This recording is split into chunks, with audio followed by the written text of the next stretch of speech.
जगत में प्रत्येक व्यक्ति को किसी ना किसी प्रकार की निर्बलता अवश्य होती।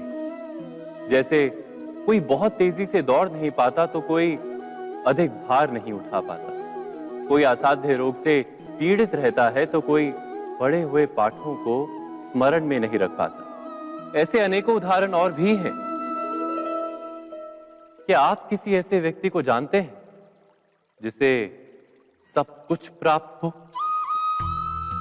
और हम जीवन की उस एक निर्बलता को जीवन का केंद्र मानकर जीते हैं? इस कारणवश हृदय में दुख और असंतोष रहता है सदा।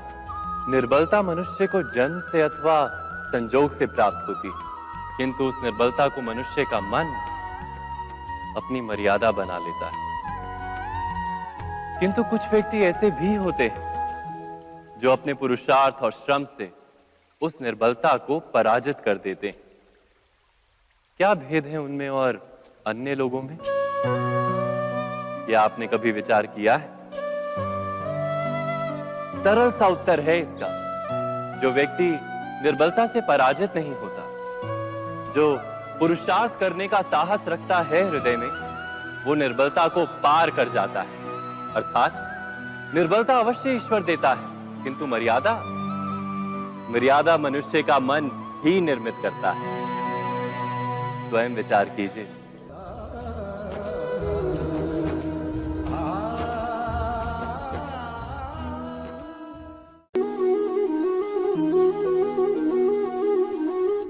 भविष्य का दूसरा नाम है संघर्ष। हृदय में आज इच्छा होती है और यदि पूर्ण नहीं हो पाती तो हृदय भविष्य की योजना बनाता है। भविष्य में इच्छा पूर्ण होगी ऐसी कल्पना करता रहता है, किंतु जीवन ना तो भविष्य में है ना अतीत में। जीवन तो इस क्षण का नाम है, अर्थात इस क्षण का अनुभव ही जीवन का अनुभव। पर हम ये जानते हुए भी इतना सा सत्य समझ नहीं पाते। या तो हम बीते हुए समय के स्मरणों को घेर कर बैठे रहते हैं, या फिर आने वाले समय के लिए हम योजनाएं बनाते रहते हैं और जीवन जीवन बीत जाता है। एक सत्य यदि हम हृदय में उतार लें कि ना हम भविष्य देख सकते हैं, ना ही भविष्य निर्मित कर सकते हैं, हम तो केवल धैर्य और साहस के साथ भविष्य को आलिंगन दे सकते हैं, स्वागत कर सकते हैं भविष्य का। तो क्या जीवन का हर पल जीवन से नहीं भर जाएगा? स्वयं विचार कीजिए।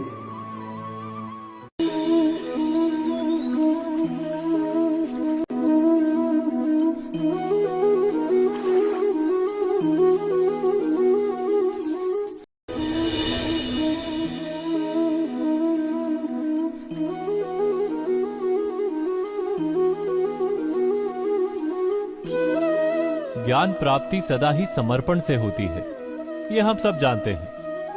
किंतु समर्पण का वास्तविक महत्व क्या है? क्या हमने कभी विचार किया? मनुष्य का मन सदा ही ज्ञान प्राप्ति में विभिन्न बाधाओं को उत्पन्न करता है। कभी किसी अन्य विद्यार्थी से ईर्ष्या हो जाती है, कभी पढ़ाए हुए पाठों पर संदेह जन्मता है और कभी गुरु द्वारा दिया गया दंड मन को अहंकार से भर देता है। नहीं, क्या ऐसा नहीं होता? न जाने कैसे कैसे विचार मन को भटकाते हैं और मन की इसी अयोग्य स्थिति के कारण हम ज्ञान प्राप्त नहीं कर पाते। मन की योग्य स्थिति केवल समर्पण से निर्मित होती है।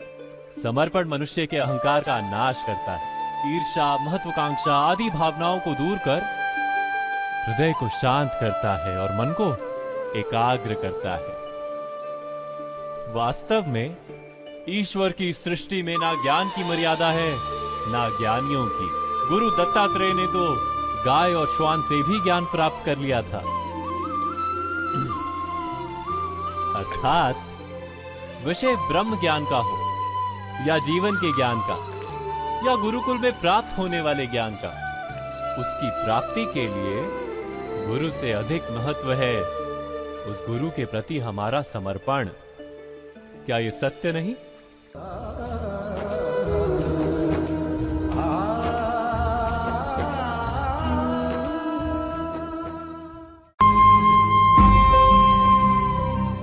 प्रत्येक मनुष्य के जीवन में ऐसा क्षण अवश्य आता है जब सारे स्वप्न, सारी आशाएं, सारे दृश्य ध्वस्त हो जाते हैं। जीवन के सारे आयोजन ही बिखर जाते हैं।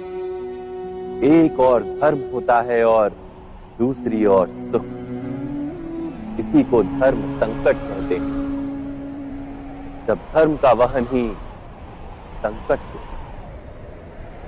और धर्म का त्याग ही सुख हो।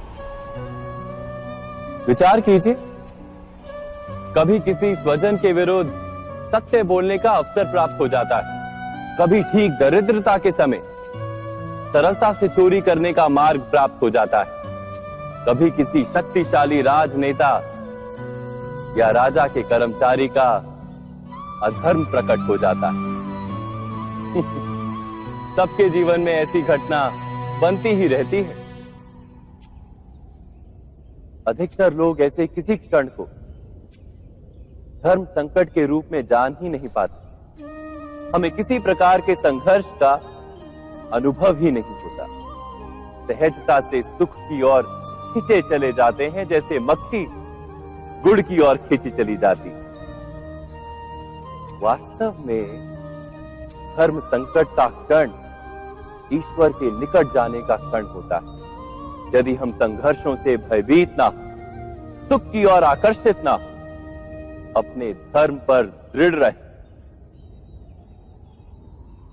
तो ईश्वर का साक्षात्कार दूर नहीं।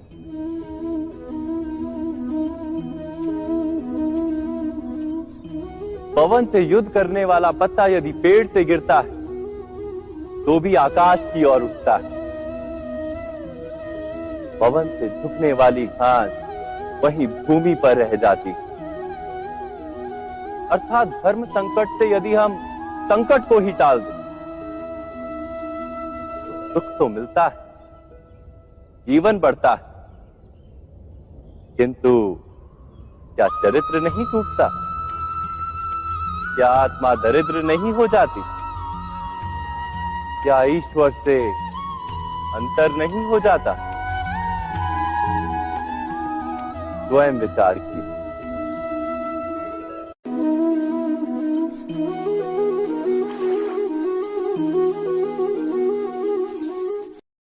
दो व्यक्ति जब निकट आते हैं तो एक दूसरे के लिए सीमाएं और मर्यादाएं निर्मित करने का प्रयत्न अवश्य करते हैं। हम यदि सारे संबंधों पर विचार करें तो देखेंगे कि इन सारे संबंधों का आधार यही सीमाएं हैं जो हम दूसरों के लिए निर्मित करते हैं। और यदि अनजाने में भी कोई अन्य व्यक्ति इन सीमाओं को तोड़ता है तो उसी क्षण हमारा हृदय क्रोध से भर जाता है। इन सीमाओं का वास्तविक रूप क्या है? क्या हमने कभी विचार किया? सीमाओं के द्वारा हम दूसरे व्यक्ति को निर्णय करने की अनुमति नहीं देते, अपना निर्णय उस व्यक्ति पर थोपते, अर्थात किसी की स्वतंत्रता का अस्वीकार करते हैं। और जब स्वतंत्रता का अस्वीकार किया जाता है तो उसका हृदय दुख से भर जाता है। और जब वो सीमाओं को तोड़ता है तो हमारा हृदय क्रोध से भर जाता है। क्या ऐसा नहीं होता?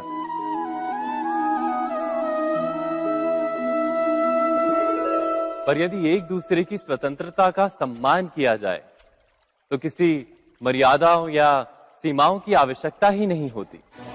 अर्थात जिस प्रकार स्वीकार किसी संबंध का देह है, क्या वैसे ही स्वतंत्रता किसी संबंध की आत्मा नहीं? स्वयं विचार कीजिए।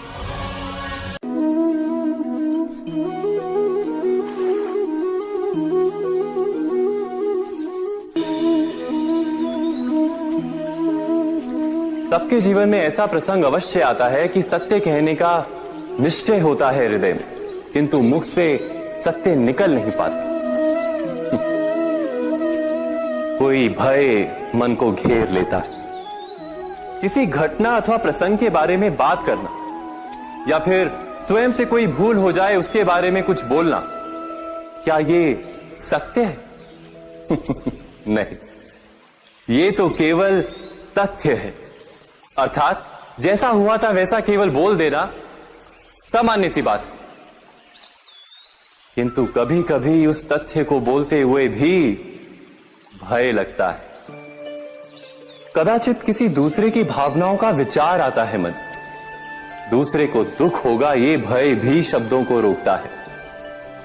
तो ये सत्य क्या है? क्या हमने कभी विचार किया है? जब भय रहते हुए भी कोई तथ्य बोलता है तो वो सत्य कहलाता है। वास्तव में सत्य कुछ और नहीं, केवल निर्भयता का दूसरा नाम है। और निर्भय होने का कोई समय नहीं होता, क्योंकि निर्भयता आत्मा का स्वभाव है। अर्थात क्या प्रत्येक क्षण सत्य बोलने का क्षण नहीं होता?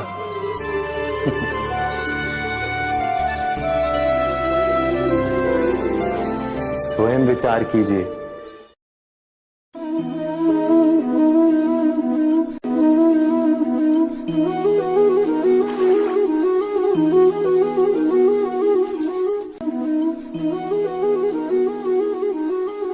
श्रेष्ठता का क्या अर्थ है? श्रेष्ठता का अर्थ है दूसरों से अधिक ज्ञान प्राप्त करना। अर्थात मूल्य इस बात का नहीं कि स्वयं कितना ज्ञान प्राप्त किया, मूल्य इस बात का है कि प्राप्त किया हुआ ज्ञान अन्य लोगों से कितना अधिक है। अर्थात श्रेष्ठता की इच्छा ज्ञान प्राप्ति को भी एक स्पर्धा बना देती है।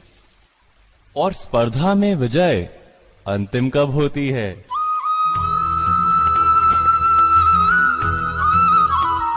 कुछ समय के लिए तो श्रेष्ठ बना जा सकता है, किंतु सदा के लिए कोई श्रेष्ठ नहीं रह पाता। फिर वही असंतोष, पीड़ा और संघर्ष जन्म लेता है। किंतु श्रेष्ठ बनने के बदले यदि उत्तम बनने का प्रयत्न करें तो क्या होगा? उत्तम का अर्थ है कि जितना प्राप्त करने योग्य है वो सब प्राप्त करना, किसी से अधिक पाने की इच्छा से नहीं, मात्र आत्मा की तृप्ति हेतु कुछ प्राप्त करना। उत्तम के मार्ग पर किसी अन्य से स्पर्धा नहीं होती, स्वयं अपने आप से स्पर्धा होती है।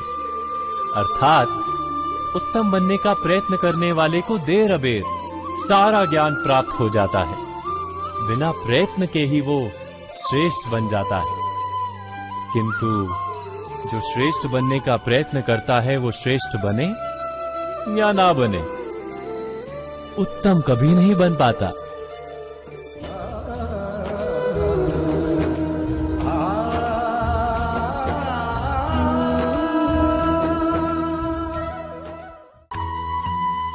किंतु 3 प्रश्नों के ऊपर विचार करना हम भूल ही जाते हैं। कौन से प्रश्न? प्रथम प्रश्न, क्या समय के साथ प्रत्येक मार्ग बदल नहीं जाते? क्या समय सदा ही नई चुनौतियों को लेकर नहीं आता? तो फिर बीते हुए समय के अनुभव नई पीढ़ी को किस प्रकार लाभ दे सकते हैं? दूसरा प्रश्न, क्या प्रत्येक संतान अपने माता पिता की छवि होता है? हाँ, संतानों को संस्कार तो अवश्य माता पिता देते हैं, किंतु भीतर की क्षमता तो ईश्वर देते हैं। तो जिस मार्ग पर पिता को सफलता मिली है, विश्वास है कि उसी मार्ग पर उसकी संतानों को भी सफलता और सुख प्राप्त होगा। तीसरा प्रश्न, क्या जीवन के संघर्ष और चुनौतियां लाभकारी नहीं होती? क्या प्रत्येक नया प्रश्न एक नए उत्तर का द्वार नहीं खोलता? तो फिर संतानों को नए नए प्रश्नों, संघर्षों और चुनौतियों से दूर रखना, ये उनके लिए लाभ करना कहलाएगा या हानि पहुंचाना? अर्थात जिस प्रकार संतान के भविष्य का निर्माण करने के बदले उसके चरित्र का निर्माण करना श्रेष्ठ है, वैसे संतानों के जीवन का मार्ग निश्चित करने के बदले उन्हें नए संघर्षों के साथ जूझने के लिए मनोबल व ज्ञान देना अधिक लाभदायक नहीं होगा? स्वयं विचार कीजिए।